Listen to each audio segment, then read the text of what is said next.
பிதா சுதன் பரிசுத்தாவியின் பெயராலே ஆமேன். ஆண்டவர் உங்களோடு இருப்பாராக, உம் ஆன்மாவோடும் இருப்பாராக. திருப்பாடல்கள் புத்தகத்தில் இருந்து வாசகம். அதிகாரம் 41, இறை வார்த்தை 3. படுக்கையில் அவர் நோயுற்று கிடக்கையில் ஆண்டவர் அவருக்கு துணை செய்வார். நோய் நீங்கி படுக்கையில் இருந்து அவர் எழும்பும்படி செய்வார். ஆண்டவரின் அருள்வாக்கு. இறைவா உமக்கு நன்றி. கிறிஸ்துவுக்குள் பிரியமான என் அன்பு சகோதர சகோதரிகளே, இன்று அதிகாலையிலே நம் ஆண்டவராகிய இயேசு கிறிஸ்துடைய பெயரினால் உங்களையும் உங்களுடைய குடும்பத்தையும் நிறைவாக ஆசீர்வதிக்கின்றேன். இந்த நாளிலே நீங்கள் அனைவரும் ஆசீர்வதிக்கப்பட்டு நம் ஆண்டவராகிய இயேசு கிறிஸ்துடைய வார்த்தைகளை சொந்தமாக்கி கொண்டு அவரோடு இணைந்து செயல்பட நான் உங்களை அழைக்கின்றேன். ஏனென்றால் ஆண்டவராகிய இயேசு கிறிஸ்துவை பிரிந்து நம்மால் எதையும் செய்ய முடியாது. அவரை விட்டு ஒரு கணம் பிரிந்து விட்டாலும் நம்முடைய ஜபங்கள் கேட்கப்படாது. அவரை விட்டு நாம் வழி விலகி சென்று விட்டால் மீண்டும் அவரை கண்டுபிடித்து வருவது மிகவும் கடினமான ஒரு காரியம். ஏனென்றால் சாத்தான் இந்த உலகத்திலே வலை விதித்து இருக்கின்றான். மீன் பிடிப்பதற்காக மீனவர்கள் வலையை விரிப்பதை போல சாத்தான் மனிதர்களை பிடிப்பதற்காக, ஆண்டவரை பின்பற்றக்கூடிய பிள்ளைகளை பிடிப்பதற்காக, ஆண்டவருடைய பிள்ளைகளாக இருந்து பரிசுத்த வாழ்க்கை வாழ்ந்து கொண்டு இருப்பவர்களை பிடித்து தன்வயப்படுத்தி கொள்வதற்காக இந்த உலகத்திலே பாவம் என்கின்ற ஒரு வலையை அவன் விரித்து இருக்கின்றான். அந்த வலையில் சிக்கக்கூடிய ஒவ்வொருவரையும் அவன் சொந்தமாக்கி கொள்கின்றான். அதில் யாரெல்லாம் சிக்குகிறார்கள் என்றால், யாரெல்லாம் கடவுளை தேடாமல் இருக்கிறார்களோ, உலகபூர்வமான வாழ்க்கை வாழ்ந்து கொண்டு இருக்கிறார்களோ, இயேசு என்கின்ற பெயரை கேட்டாலே தன்னுடைய உள்ளத்தில் அவர்கள் வெஞ்சினத்தோடு பேசக்கூடிய பிள்ளைகளாக இருக்கிறார்களோ, இயேசுவினுடைய நற்செயல்களை சொல்லும் பொழுது அவற்றை கேட்டும் அதன்படி செயல்படாமல் இருக்கக்கூடிய பிள்ளைகளையும், பாவங்களை செய்து சாவான பாவத்தில் வீழ்ந்து இருக்கக்கூடிய இளைஞர்களையும் இளம் பெண்களையும் அவன் தன்வயப்படுத்திக் கொள்கின்றான். எனவே இப்படிப்பட்ட ஒவ்வொருவரும் மிகவும் கவனமாக இருக்க வேண்டும். இந்த நாளில் உங்களை ஆய்ந்தறிந்து பாருங்கள், எந்த பக்கம் நீங்கள் இருக்கிறீர்கள் என்றும். இயேசுவினுடைய பக்கத்திலா அல்லது சாத்தானுடைய கரத்தில் நீங்கள் இருக்கிறீர்களா என்று சொல்லி நீங்கள் உங்களையே சுய ஆய்வு செய்து பார்க்கும்படியாக ஆண்டவர் உங்களை அழைக்கின்றார். ஆம் பிரியமானவர்களே, நாம் இந்த உலகத்தில் வாழ்வதும், இந்த உலகத்தில் இருப்பதும், ஆரோக்கியமாக இருப்பதும், ஆரோக்கியமற்ற சூழ்நிலையில் வாழ்ந்து கொண்டு இருப்பதும் நம்மால் பார்க்க முடிகின்றது. ஆனால் ஆண்டவரோடு இணைந்து இருக்கும் பொழுது நாம் ஆரோக்கியம் அடைகின்றோம், முழு சுகம் அடைகின்றோம், நிறைவான சுகத்தை ஆண்டவர் நமக்கு கொடுக்கின்றார். எனவே தான் இந்த நாளில் வாசிக்க கேட்டோமே, படுக்கையில் அவர் நோயுற்று கிடக்கையில் ஆண்டவர் அவருக்கு துணை செய்வார். நீங்கள் ஒருவேளை நோயுற்று இருந்திருக்கலாம், அல்லது இப்பொழுது படுத்த படுக்கையாக இருந்த செய்தியை கேட்டுக்கொண்டு இருக்கலாம்.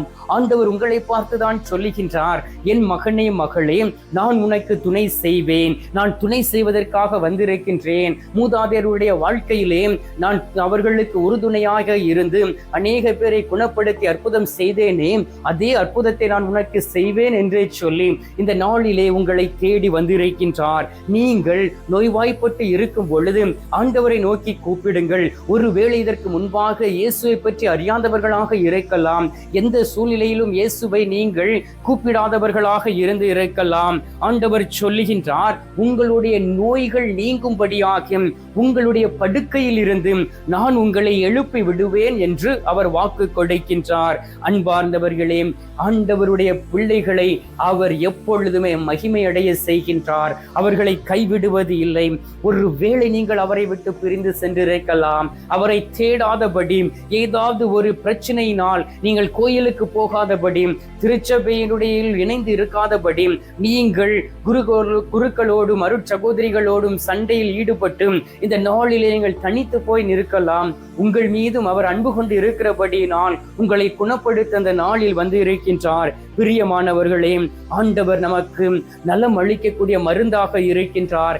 சாலமோனின் ஞானம் 16வது அதிகாரம் 12வது இறை வார்த்தையை வாசித்து பாருங்கள். பச்சிலையோ களிம்போ அவர்களுக்கு நலம் அளிக்கவில்லை, ஆனால் ஆண்டவரே உமது சொல்லே எல்லா மனிதருக்கும் நலம் அளிக்கிறது என்று ஒவ்வொரு மனிதனுடைய வாழ்க்கையிலும் நலம் அளிக்கக்கூடிய மருந்தாக இருப்பது ஆண்டவராகிய இயேசு கிறிஸ்துனுடைய வார்த்தைகள். அவருடைய சொல் உங்களுக்கு நலம் அளிக்கும், அவருடைய வார்த்தைகள் உங்களை வாழ வைக்கும். எனவே தான் அவருடைய வார்த்தைகளை நாம் தியானிக்கும் பொழுது நமக்குள் பூரண சுகம் வருகின்றது. வாசித்து பாருங்கள். திருப்பாடல்கள் 107வது அதிகாரம் 20வது இறை வார்த்தையில் தன் வார்த்தைகளை அவர் அனுப்பி அவர்களை குணப்படுத்தினார். எனவே நிறைவான சுகம் வேண்டுமா, பூரண சுகம் வேண்டுமா, நீங்கள் குணமடைய வேண்டுமா, நீங்கள் இந்த உலகத்தில் வாழ வேண்டுமா, இயேசுவின் மீது கண்களை பதிய வையுங்கள். அவரை சிக்கன பிடித்து கொண்டு நீங்கள் வாழுங்கள். அவரை விட்டு வழி விலகி சென்று விடாதீர்கள். ஒரு கணம் நீங்கள் அவரை விட்டு வழி விலகி சென்றாலும் சாத்தான் விதித்திருக்கக்கூடிய அந்த வலையில் நீங்கள் சிக்கிக் கொண்டு உங்களையே நீங்கள் அழித்து விடுவீர்கள். இந்த நாட்களிலே அநேக பேர் இவ்வாறு வாழ்ந்து கொண்டு இருப்பதை பார்க்க முடிகின்றது. சாத்தானுடைய கரத்தில் இருப்பதை பார்க்க முடிகின்றது. இயேசுவை விட்டு வழி விலகி சென்றும் இயேசுவை மறுதலித்து இயேசுவை நோக்கி இல்லாதபடி வாழ்ந்து கொண்டு இருக்கக்கூடிய பிள்ளைகள் அழிந்து கொண்டு இருப்பதை பார்க்க முடிகின்றது. மனவேதனை அளிக்கின்றது. பிரியமானவர்களே, மத்தேயு நற்செய்தி 8வது அதிகாரம் 6லிருந்து 7 வரை இறை வார்த்தையை வாசித்து பாருங்கள். அந்த நூற்றுவர் தலைவர் தன்னுடைய மகனுக்காக, வேலைக்காரனுக்காக வந்து அவர் இயேசுவிடம் மன்றாடுகின்றார். இயேசு சொல்லுகின்றார், நீ போகும், உன்னுடைய மகன் நலம் அடைவான், உன்னுடைய வேலைக்காரன் நலம் அடைவான் என்று சொன்ன கணமே ஆண்டோடைய வார்த்தை அந்த மகனுக்கு ஒரு விடுதலை கொடுத்தது, ஒரு குணத்தை கொடுத்தது. அவன் குணமடைந்து ஒரு நலத்தோடு இருந்ததை இந்த நூற்றுவர் தலைவன், இயேசுவை பற்றி அறியாதவன், இயேசுவை பின்பற்றாதவன், ஒரு தலைவராக இருந்தவன், அந்த நாளிலே மனமாறி இயேசுவை மெய்யான கடவுள் என்பதை ஏற்றுக்கொண்டார். பாருங்கள் அன்பார்ந்தவர்களே, எல்லா சூழ்நிலைகளிலும் நற்கருணை நாதர் உங்களை தேடி வருகிறார் அல்லவா? நற்கருணை நாதர் உங்களோடு இருக்கிறார் அல்லவா? அவருடைய உடன் இருப்பு உங்களோடு இருக்கின்றது. ஆனாலும் அவரை தேடாதபடி நீங்கள் இந்த உலகத்தில் வாழ்ந்து கொண்டு இருக்கிறீர்கள். எனவேதான் இந்த நாளிலே உங்களுடைய குற்றங்களை, உங்களுடைய பலவீனங்களை, உங்களுடைய பாவங்களை, சாவான பாவமாக இருக்கலாம், உபச்சாரம் செய்திருக்கலாம், குடிவெறிக்காளாகி இருந்திருக்கலாம், நீங்கள் உங்கள் மனைவியுடைய கர்ப்பத்தில் இருந்த பிள்ளையை அழித்திருக்கலாம், நீங்கள் கரு சிதைவு செய்திருக்கலாம், அல்லது பல கொடுமையான பாவங்களை செய்திருக்கலாம். இந்த நாளில் ஆண்டவரை நோக்கி திரும்புங்கள், மன்னிப்பு கேளுங்கள், ஆண்டவரிடம் மன்றாடுங்கள். செய்த பாவத்திற்காக ஆண்டவர் ஒருவேளை உங்கள் மீது இரக்கம் கொண்டு தன்னுடைய பரிசுத்த இரத்தத்தினால் கழுவி சுத்திகரித்து உங்களை மீண்டும் வாழ வைப்பார். நிறைவான சுகத்தையும் நிம்மதியும் உங்களுக்கு கொடுப்பார். திருப்பாடல்கள் 103வது அதிகாரம் 3வது இறை வார்த்தையை வாசித்து பாருங்கள். அவர் உன் குற்றங்களை எல்லாம் மன்னிக்கின்றார், உன் நோய்களை எல்லாம் குணமாக்குகின்றார். முதலில் ஆண்டவர் குற்றங்களை மன்னிக்கின்றார், இரண்டாவது நோய்களை குணமாக்குகின்றார். இந்த குற்றத்தின் வழியாக வந்த நோய்கள், பாவத்தின் வழியாக வந்த நோய்கள், நீங்கள் உங்களுடைய மீறுதலினால் வந்த நோய்கள் எல்லாவற்றையும் குணமாக்கி உங்களுக்கு பூரண சுகத்தை, நிறைவான சுகத்தை கொடுத்து உங்களை ஆசீர்வதிக்கின்றார். ஏன் தெரியுமா? எசாயா தீர்க்கதரிசி புத்தகம் 53வது அதிகாரம் 5வது இறை வார்த்தையில் சொல்லப்பட்டு இருக்கிறது, அவர் தம் காயங்களினால் நாம் குணமடைகிறோம் என்று. ஆண்டவராகிய இயேசு கிறிஸ்துனுடைய 5 காயங்களினால் நாம் குணமடைகிறோம் அன்பார்ந்தவர்களே. ஏனென்றால் அவர் உங்களுக்காக காயமடைந்தார். அவர் இவருடைய 2வது வருகையின் போது நாம் அனைவரும் அவருடைய 5 காயங்களையும் நாம் பார்ப்போம். ஏனென்றால் அவர் சாவின் மீது வெற்றி கொண்டவர், சாபங்கள் எல்லாவற்றையும் எடுத்து மாற்றியவர், எல்லோரும் வாழ வேண்டும் என்றும் அவர் முழு நம்பிக்கையோடும் முழு மனதோடும் தன்னையே அவர் தந்தை கடவுளுக்கு தகன பலியாக ஒப்பு கொடுத்து இந்த உலகத்தின் மீட்பை கொடுத்த தெய்வம் உங்களை கைவிட்டு விடுவாரா? ஒரு நாளும் கைவிட மாட்டார். எனவேதான் படுத்த படுக்கையில் இருக்கக்கூடிய நீங்கள் இந்த நேரத்திலே நற்கருணை நாதரை நோக்கி ஜெபிக்க வேண்டும், அவரோடு பேச வேண்டும். ஆண்டவரே, நான் குணமடைய வேண்டும், ஆண்டவரே நான் இந்த உலகத்தில் இன்னும் வாழ வேண்டும், என்னுடைய வாழ்க்கையை நீர் இன்னும் அதிகரித்து கொடும், என்னை வாழ வையும் என்று சொல்லி கேட்டு பாருங்கள். அவர் உங்களை வாழ வைப்பார், அவர் உங்களை பலப்படுத்துவார், அவர் உங்களை தூய்மைப்படுத்துவார், ஒவ்வொரு நாளும் உங்களோடு கூட இருப்பார். எல்லா மனிதருக்கும் நலம் அளிக்கக்கூடிய மருந்தாய் இருக்கக்கூடிய அவர் உங்களை தேடி வருவார். அவருடைய வார்த்தை உங்களை குணமாக்கும். எனவே கண்களை மூடி சில மணி துளிகள் நமது நடுவில் இருக்கக்கூடிய நற்கருணை நாதரிடம், அந்த உற்சாகத்தின் ஆவியாய் இருக்கக்கூடிய பரிசுத்த ஆவியானுடைய துணையோடு நாம் ஜெபிப்போம். அவர் நம்முடைய நோய்களை குணமாக்குவார், நிறைவான சுகத்தோடு நம்மை வாழ வைப்பார். கண்களை மூடி நற்கருணை நாதரை கண்களுக்கு முன்பாக நிறுத்தி உயிர்த்த ஆண்டவரிடம் நாம் ஜெபிப்போமா? இப்பொழுது நாம் மன்றாடலாம். எங்கள் பரலோக தந்தையே, இயேசு கிறிஸ்துவே, தூயனல் ஆவியே, தகப்பனே, இந்த அருமையான காலை பொழுதிற்காக உமக்கு நன்றி சொல்லி உம்மை துதிக்கிறோம் அப்பா. இந்த காலை பொழுதிலே நீர் எங்களை தேடி வந்திருக்கின்றீர். நீர் எங்களை ஆசீர்வதிப்பதற்காகவும் எங்களுடைய நோய்களை குணமாக்குவதற்காகவும் பூரண சுகத்தையும் நிறைவான சுகத்தையும் தருவதற்காக வந்திருப்பதற்காக உமக்கு நன்றி அப்பா. ஆண்டவராகிய இயேசு கிறிஸ்துவே, நீர் எங்களைப் போல ஒரு சாதாரண மனிதராக இந்த உலகத்தில் கடந்து வந்த பொழுது நீர் ஒவ்வொரு பிள்ளைகள் மீதும் இரக்கம் கொண்டீரே. குறிப்பாக நோய்வாய்ப்பட்டு இருந்த பிள்ளைகள் மீது மனதுருக்கம் கொண்டு அவர்கள் ஒவ்வொருவரையும் தொட்டு குணமாக்கினீரே. பெரும் பாடுபட்ட ஒரு இஸ்திரி உம்மை தொட்ட நேரத்திலே உமது ஆடையின் விளிம்பில் இருந்த அந்த வல்லமை வெளிப்பட்டு அந்த நேரத்திலே நிறைவான சுகத்தை பெற்றுக்கொண்டதை போல இந்த நாளிலே யார் யாரெல்லாம் இரத்தப்போக்கு நோயினால் பாதிக்கப்பட்டு இருக்கிறார்களோ அவர்கள் ஒவ்வொருவருடைய நோய்களையும் குணமாக்குவீராக. ஆண்டவரே, கேன்சர் நோயினால் பாதிக்கப்பட்டு இருக்கக்கூடிய பிள்ளைகளை தொட்டு உடலில் இருக்கக்கூடிய கேன்சர் செல்லுகள் அனைத்தும் அழிக்கப்படுவதாக.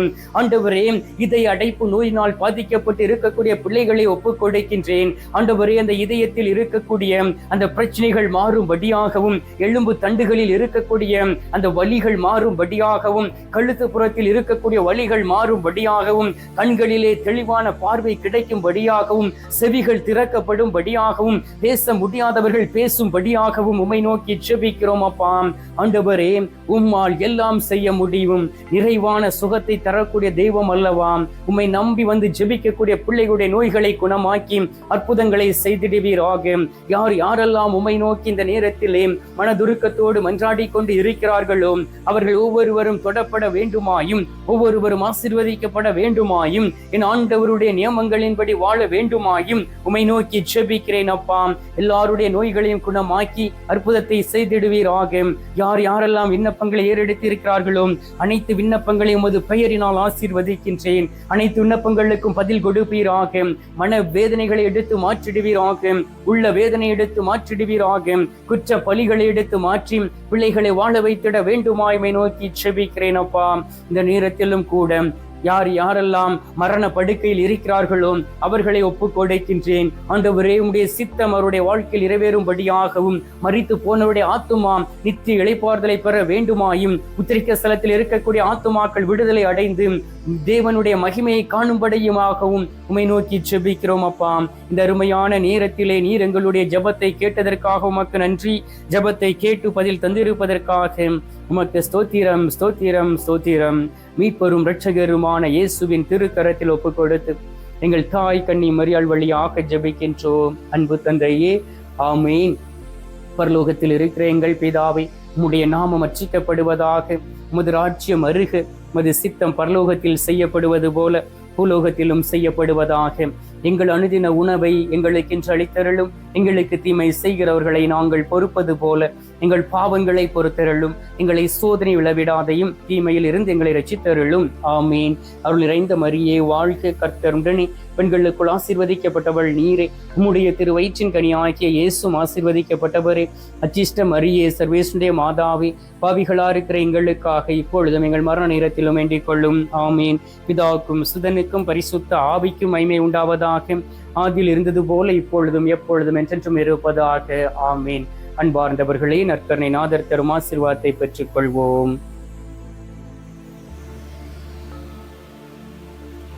எல்லாம் வல்ல இறைவன் பிதா, சுதன், பரிசுத்த ஆவி உங்களை ஆசீர்வதிப்பாராக. ஆமீன்.